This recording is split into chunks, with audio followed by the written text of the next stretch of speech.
Pangkat dan jabatan bukan segalanya. Rasa kemanusiaan jauh lebih berharga dibandingkan dengan harta. Saling membantu sesama bukanlah sesuatu yang sulit. Seperti yang terlihat pada momen seorang anggota Satbrimob Polda Jambi Bribda Eko Putra, yang tengah bertugas di Puncak Jaya, Papua.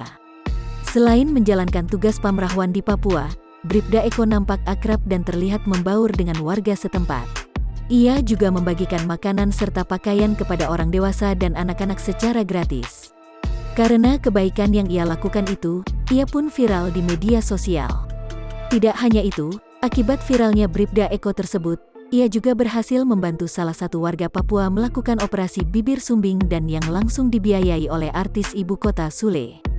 Menanggapi hal tersebut, Dansat Brimob Polda Jambi Kombes Pol Nadi Haidir pun bersyukur.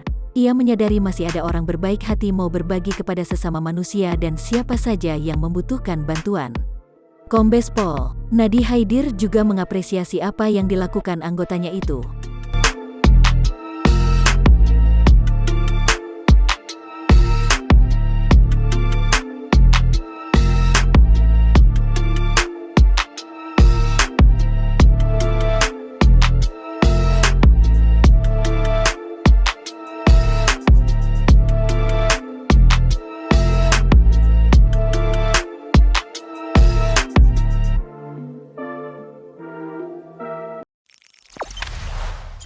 Jangan lupa subscribe, share, komen, dan like ya.